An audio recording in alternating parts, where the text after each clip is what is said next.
and welcome to Popular Antiquarian, the podcast about a middle-aged man exploring the strange and forgotten corners of pop culture. That middle-aged man is me, Hieronymus J. Doom, and this is another instalment in our long-running deep dive into Mystic Knights of Tir na Nog, the island-adjacent fantasy adventure series from Saban Entertainment, makers of Mighty Morphin Power Rangers. This time out, we're looking at episode 13, Tyrune's Return. Straight off the bat, this episode has managed to irritate me with its title before the opening credits have even rolled. For something to return, it has to first go away, and that's not something that Tyrune has actually done. In the last episode, we saw Rowan, Pretend Ireland's answer to James Corden, accidentally summon Tyrune the three-headed dragon from the waters of Blackwater Loch, thanks to the machinations of Queen Maeve and her long-suffering sidekick General Talk, and also thanks to Rowan being unable to spot that the text of the druid ritual he insisted on doing was clearly going to summon a monster from the loch. After a short and extremely unsuccessful battle, it wasn't the dragon that left, it was the Mystic Knights. Tyrune has not gone anywhere. This episode should by rights have been called The Mystic Knights Stop Running Away, but that doesn't sound quite as catchy. Maybe we are meant to understand that Tyrune celebrated being released with 2 weeks in Torremolinos, but if so, it's never mentioned in the script. Thankfully, the bad mood the title put me in didn't last, because it turns out this is one of the most Mystic Knights episodes so far in Mystic Knights of Tir na Nog. It's not going to win any plotting awards, but it's not driven by a total absence of logic, and that alone makes it feel like an Agatha Christie novel compared to some of the drivel that's gone before. It's not one of my favourite episodes in the run. That's still the glorious insanity of War of the Little People, but I will say Tyrune's Return is elevated by having the best actual monster in the show, and one which feels particularly well suited to the limitations of the format. We open with a couple of bored soldiers wandering about the place on unspecified duties who hear a strange noise coming from behind a pile of logs. The pile of logs, incidentally, is kind of the unsung hero of this episode. It is in a lot of shots. Perhaps unsurprisingly, when the doughier of the two men dares to investigate, it turns out that the noises were being made by a three-headed dragon called Tyrune. This is their cue to scream like toddlers and flee as fast as their little legs will carry them, while Tyrune circles overhead and shoots fireballs apparently at random. This accomplishes two things. It shows Tyrune is a scary threat, and that this threat will exclusively involve Tyrune flying about in circles and shooting fireballs apparently at random. One nice touch, which I don't think was in the last episode, is that all three heads shoot different coloured fireballs, blue, green and red, which lends an appealing festive tone to its rampage. If the whole dragon thing doesn't work out, Tyrune has a bright future as a Christmas decoration. Having sorted out the basic premise of the episode in typically efficient fashion, we cut to Kel's one and only village, where the yokels are busy doing peasant stuff, including one of Kel's 5 actual women washing clothes in a pond that looks about as clean as a dung beetle's bathwater. Some men are doing some thatching and have clearly been given no instructions on what thatching actually involves. I watched a short video on thatching out of curiosity, and I can tell you that what it definitely doesn't involve is spreading some hay aimlessly on an already thatched roof and then hitting it at random with a stick, which is the technique apparently preferred by the people of Kells. Presumably, once they're done, the plan is to sit inside in their stagnant pond-washed clothes and watch the hay slide off the roof onto the ground. This bucolic scene of peasants being absolutely terrible at day-to-day tasks is interrupted by the two panicking soldiers, who have definitely been getting their steps in today. They tell the villagers to flee, and if there's one thing that the villagers of Kells know how to do properly, it's a headlong panic flight past some gently bewildered livestock. We now go to Kel's castle. We get some shots of soldiers manning the walls, which once again showcases Mystic Knights of Tir na Nog's odd habit of insisting on using modern military terminology for groups of soldiers, as various numbered squads are ordered about the place. I don't know why this bugs me so much in a show where everyone is speaking modern English and the knight's armour is crafted from the finest hydrocarbons available to humanity, but for some reason it rankles. I think everyone has a few anachronisms that wind them up out of all proportion.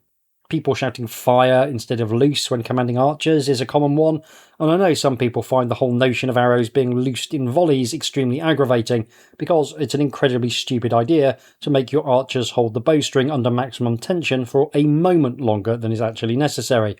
Using bows, especially longbows, is already extremely tiring work, and forcing your archers to stand still with bows fully drawn, straining every muscle until you give the command to attack, is a great way to exhaust your missile troops for no good reason. Here endeth the digression. We cut to the inside of the castle, where news of the dragon's continued existence has reached the court of King Conovar. Somehow, there's an air of surprise, which is odd considering that the dragon was very much still a thing at the end of the last episode. Did everyone assume that it would just sort itself out if they ignored it? If so, politics really hasn't changed as much as you would have hoped in the last 2,000 years or so. Kahad the Druid announces that the situation is dire, and King Conovar agrees with him. Meanwhile, Rowan stands nearby, awkwardly looking at his feet. The boy done fucked up, and he knows it. He tells King Conovar that it's all his fault that Tyrune was released, which is true, and that if the king wants to banish him, then so be it. Personally, I'd have leapt at the chance, but Deirdre immediately intervenes. It's been a while since she was absolutely furious for no clear reason, but I'm happy to report she delivers her support for Rowan with an entirely unnecessary amount of aggression. She sounds like she's trying to cancel her broadband subscription with Virgin Media more than speaking up for a friend. Ivar and Angus also chip in with some support for Rowan, but in a much less scary way. Conovar decides that even though it was all Rowan's fault, it was actually Queen Maeve's scheme, and there's nothing to be gained from recriminations while there's an actual dragon on the loose. Rowan promises that he'll find a way to defeat Tyrune, and Conovar replies that the future of Kells depends on him. And then Rowan looks like he's going to be sick, which, to be fair, is my normal response to being told I'm going to be responsible for anything more complicated than buying a round. It's now time to pop over to Temra Castle and see how Queen Maeve is getting on.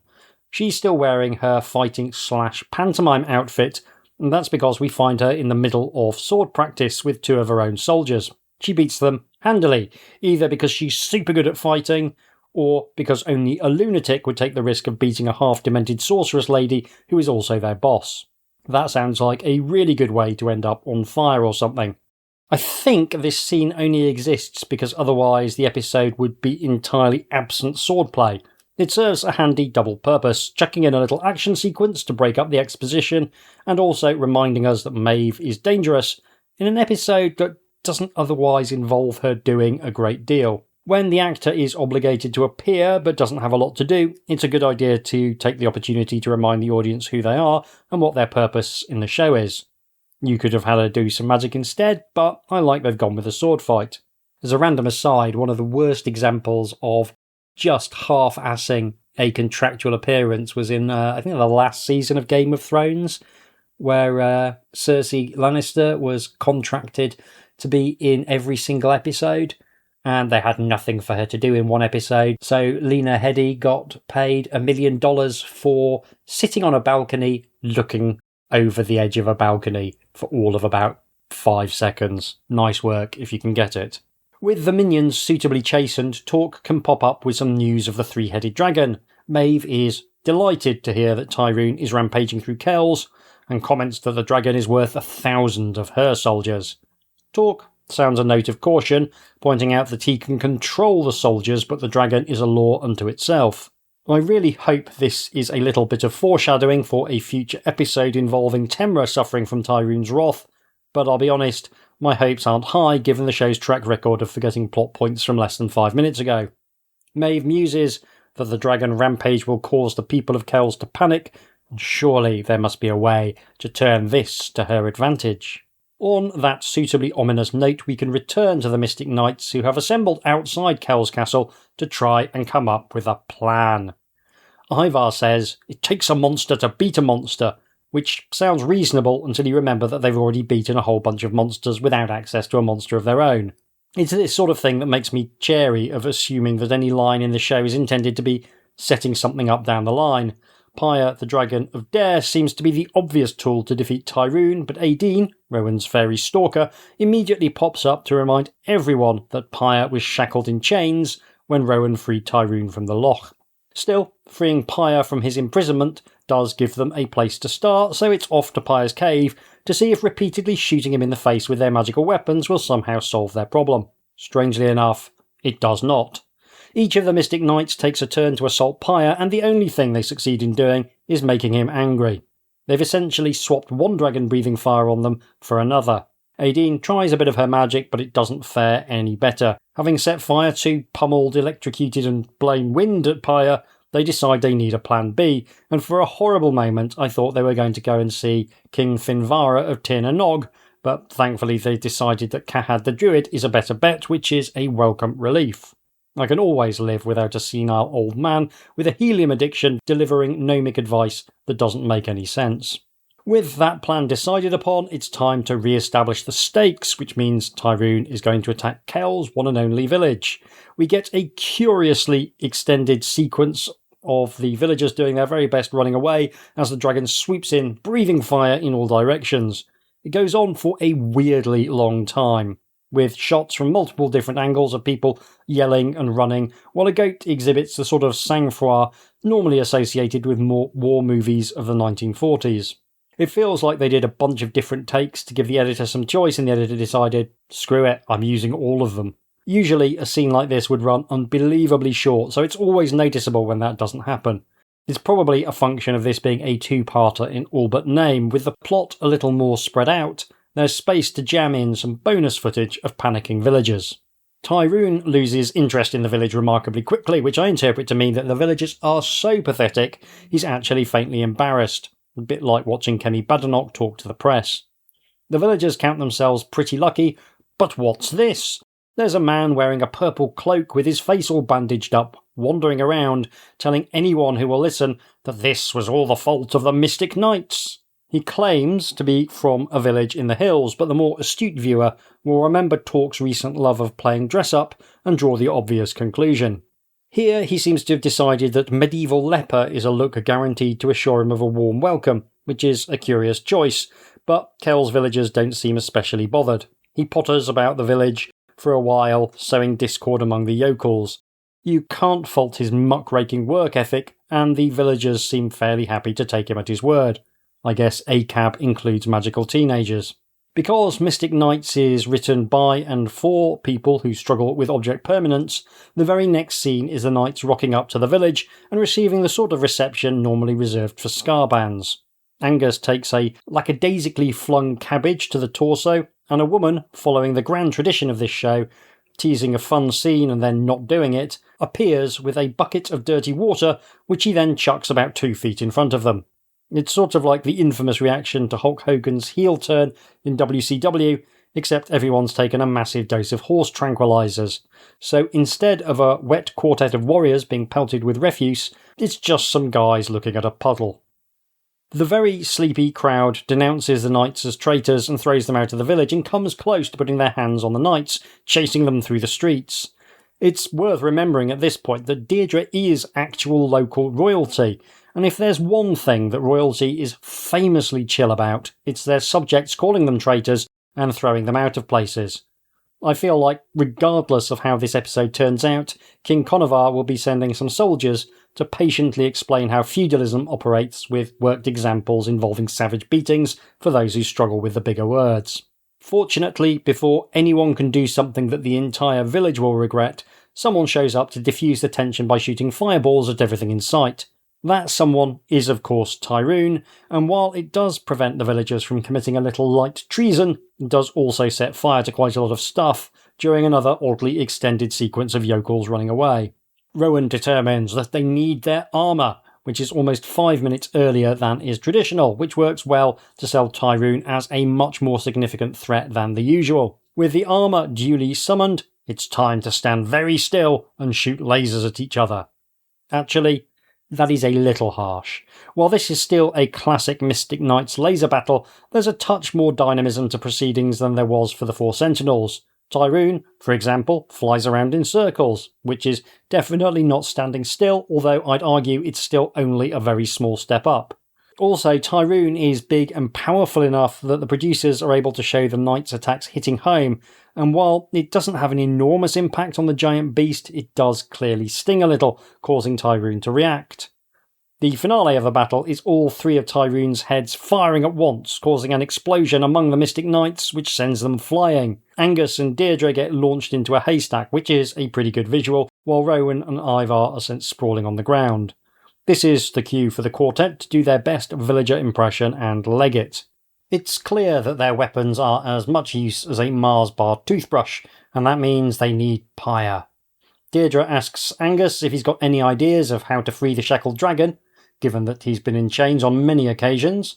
Angus is furious, mostly because it's true, but it does give him the idea that they need some kind of key. This is perhaps not the most helpful insight at this precise moment, given that they don't actually have a key or any idea of where to get one, but it is technically a start. Apparently, Cahad is the man to ask about keys for some unclear reason. Actually, the reason is almost certainly that the budget didn't stretch to a guest star with a special interest in keys, but it does seem like a bit of a logical stretch. The main thing is that going to talk to Cahad will involve a lot less being set on fire than their current plan of fruitlessly shooting lasers at a dragon while running away, so Aideen is dispatched to talk to the druid. Cahad appears to be very busy with a mortar and pestle when Aideen arrives, and I choose to believe that he's making pesto. He says he's been unable to counter Maeve's magic, probably because he's been too focused on making himself a delicious light lunch. Aideen asks if there's any way to undo the ritual, and Cahad hits on the bright idea of getting Rowan to do the druid ceremony backwards in order to free Pyre. He does point out that this won't cause Tyrune to be chained because he's no longer in the loch, but it might just unshackle Pyre. It doesn't really make any more sense than Pyre being chained by the ritual in the first place. After all, Pyre wasn't in the loch either. But doing a ritual backwards is exactly my kind of stupid plan. It makes a kind of intuitive sense if you don't think about it for more than a second, and sometimes that's all you need. It puts a low-rent Godzilla-style monster battle back on the table, and that's good enough for me. Aideen takes the scroll and heads off back to the village, where Tyrune is still setting fire to things and villagers are still panicking about. A special shout-out to the middle-aged lady who decided that jazz hands are a universal symbol of terror as she stumbles about the place in a funk. I loved it so much I ran it back to enjoy it again in all its hand-waving glory. Poetry in motion is an overused term, but she's like some kind of ambulatory limerick, which in many ways is even better. She rocks up to Rowan and, having conveniently forgotten that she very unkindly wanged a bucket of water 2 feet in front of him, begs for him to save them. Rowan, to his credit, doesn't even mention the bucket of water as he tells her to get to safety, which might be the single most superfluous piece of advice you can give to a woman engaged in running for her life. At this point, Aideen pops up with the scroll and Cahad's faintly baffling advice of doing the ceremony backwards. It's an incredibly stupid plan, but it's the only one they've got. What follows is best described as confused. We're no strangers to incredibly awkward staging of plot points on this podcast. We all remember Bucketgate after all, in my case sometimes at 3 AM apropos of nothing. The summary of the action is easy enough to follow. As Rowan attempts to read the magical incantation backwards, a stray fireball from Pyre knocks the scroll out of his hand and near to a small patch of fire. When Rowan goes to rescue the scroll from the fire, Angus picks it up and instead of handing it to Rowan, he instead chucks it onto the patch of fire. When Rowan says he wasn't done reading the ritual backwards, Angus says that nothing good ever came of reading the scroll, and he reckons the best way to deal with it is to destroy it. The scroll burns, and Rowan attempts to summon Pyre. As so often, with Mystic Knights of Tir na Nog, it is all about the execution. Lachlan O'Merrin, who plays Rowan, manages to make reading some words backwards look like advanced calculus. His face is all screwed up with concentration, like a darts player taking on a difficult gin and tonic. I refuse to believe that reading words in a different order is as difficult as he's making it look. The fire that knocks the scroll out of his hand is perhaps the most bizarre moment of all. We get a shot of the fireball, actually aimed at Ivar, and then we cut to a line of fire on the ground, with the implication that said line of fire has come from the fireball. It is real fire, but it is extremely small and suffers from 2 additional problems. The first is that it looks exactly like a special effect, being an incredibly straight line that is burning incredibly evenly. It's about the most man-made looking flame I think I've ever seen on television. The second problem is that it looks neither special nor effective. You'd be hard-pressed to toast a marshmallow on it unless they were those wordlessly irritating tiny ones that you sometimes get in your hot chocolate if the cafe has ideas above its station. Then we cut to Rowan holding the scroll, and there's this teeny tiny CGI flame that I think is supposed to be from the very small line of fire, despite that being a different colour and really much, much smaller. There's no way that flame is anywhere near arm height. It is at most ankle height. It's theoretically flickering up beneath the hand holding the scroll, but as is so often the case when things are painted into the frame with CGI, it looks like it's actually in the foreground, considerably in front of Rowan's hand. When Angus grabs the scroll from quite close to what is still a very small amount of fire and throws it onto the flames, the scroll immolates almost immediately. To understand how this manages to straddle the boundary between uncanny and underwhelming, I have precisely 2 words for you. Indoor fireworks. If you are of a similar vintage to me, you may remember these odd bits of pyrotechnic disappointment. We had them once in the 80s, and my father never mentioned them again until the day he died. There's not a day goes by that I don't wish I could see him again, but today that feeling is amplified because I really want to ask him if he remembers the indoor fireworks. Maybe I should get a séance going and see if that's something he wants to talk about from beyond the veil. If you're not familiar with indoor fireworks, just imagine staring at a Cook's match or a burning hockey puck, except maybe the flame is green, there's a loud hissing noise as it burns, and it smells like you're having some kind of neurological episode. One of the most popular ones just makes a foul-smelling worm. They are to real fireworks as Liz Truss is to real politics. There is inevitably an Ashens video about them if you're curious, but not so curious as to want to allow the actual product into your home, which is an attitude I would strongly endorse. The only caveat is if you've got small children and want to give them an object lesson in why the 80s must never be allowed to return, then indoor fireworks will absolutely sort you out. Just point at them and say, "We used to do this. We used to do this on purpose." One site I found, which still sells them in 2026, describes them in their own marketing blurb as "dreadful!" which did make me smile, but that is the level of entertainment that indoor fireworks provide. The Druid ceremony scroll burns unusually quickly and brightly with the distinctive loud hiss of chemically treated paper. There's a few sparks and everything. If someone did this bit of business in front of you and expected you to be entertained, you'd be buying them Dignitas vouchers for Christmas. It is at least brief, almost as if the production team were embarrassed or something. With the scroll burned, we're into the final stretch of the episode as Rowan attempts once again to summon Pyre. We get to see Pyre's chains exploding off him, and the dragon is free at last, and able to fly to the aid of the Mystic Knights. As the Knights cower behind those logs that have been such a feature, Pyre swoops into action and is immediately hit by one of Tyrune's fireballs. "Tyrune has beaten Pyre!" shouts Deirdre. The thrilling encounter between the two monsters has lasted for exactly 5 seconds, which ties this climactic encounter with the fastest knockout in the history of UFC. It's an odd choice to be sure, but the episode isn't over and there's still a chance to rectify this bizarrely underwhelming smackdown in the closing minutes. Rowan has a cunning plan to defeat Tyrune. The other 3 knights distract Tyrune with their magical weapons, which gives Rowan, now riding Pyre, an opportunity to get behind the 3-headed dragon and deliver the knockout blow. This is a distinct improvement on their first encounter, as it lasts almost a full 30 seconds, which makes it by my reckoning 6 times as good. I actually quite like the plan. It involves the knights and the dragon needing to work together, and relies as much on outwitting Tyrune as it does on raw power. It's just unfortunate that the combined runtime for what should be the climax of the episode goes under a minute, including the dialogue setting it up.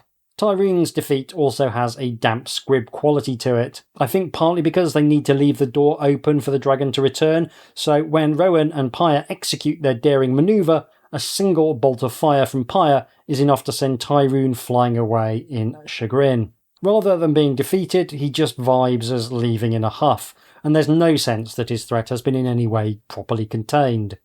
Nevertheless, the Mystic Knights celebrate like they've just won the World Cup, and these celebrations go on for considerably longer than the actual battle. I can't help but think that if they'd spent less time showing us villagers panicking, maybe there would have been some more runtime left for the dragon battle they've been building towards for 2 entire episodes at this point. We get a couple of short coders to the main action. Firstly, the knights return to the village where they are greeted with more adulation and less incompetently thrown vegetable matter than their previous visit. Ivar, Deirdre and Rowan take the opportunity to deliver a short yet sanctimonious lecture about their role as defenders of Kells, and Angus just stands there looking pleased with himself. Finally, one last bit of business to attend to, which is the mysterious stranger returning to Queen Maeve and revealing himself to be General Talk, in the least surprising reveal since Donald Trump's name was found in the Epstein files. Queen Maeve is in a right bait, something that Charlotte Bradley is very good at selling. I think she's consistently been the standout actor among the regular cast. She's delivering the kind of big performance that plays to the cheap seats and imbues all of her scenes with an energy that is sadly lacking elsewhere from time to time. She gives Talk a proper dressing down for failing to turn the people of Kells against the Mystic Knights, and he counters that it was Tyrune's defeat that undid all of his hard work. He believes that Pyre is the key. Remove the dragon and nothing will stand in their way, which is an odd thing to say considering that the knights repeatedly defeated the forces of Temra even without their scaly chum to hand. Maeve sees out the episode by promising she will bend all of her dark arts to the task of controlling both Tyrune and Pyre. In a sane world, this would be setting up the next episode, but I've already watched the start of the next episode to check, and I can confirm that it absolutely isn't doing that because this is Mystic Knights of Tir na Nog, and cause and defect are just words. Overall, this episode showcases a lot of things I love about Mystic Knights and quite a few of the things I don't. As is so often the case, the broad brushstrokes of the plot are fine, sometimes even strong, but the closer you get, the worse it looks, like a piece of AI art which passes muster at first glance, but then you notice that half the people only have one leg and there's altogether too many fingers going on. It's badly hamstrung by the finale, getting such a good build and then being delivered with all the flair of a bread sandwich. There are some really fun moments in here, but for the most part they are by accident rather than design, and despite the relatively pedestrian pacing, there's not been much space for actual character work for anyone except Maeve and General Talk. I do think Tyrune is the best of the CGI monsters though, and it's not even particularly close. With that, we are done. Another episode in the books. I hope you'll join me in a couple of weeks for an episode strongly featuring Aideen. That's bound to be a real treat. If you want to keep this show on the air and ad-free, then please do consider supporting me over at patreon.com/HJDoom, where any and all support gets you a whole bunch of bonus stuff I've written over the years. A rating or review for this podcast would also do wonders to boost its profile. You can get in touch with me via email at hjdoomretrofun, or one word, at gmail.com, or by following me on Blue Sky at HJDoom. This has been a production of Doom Industries. Thank you very much for listening. Take care, and I'll see you soon.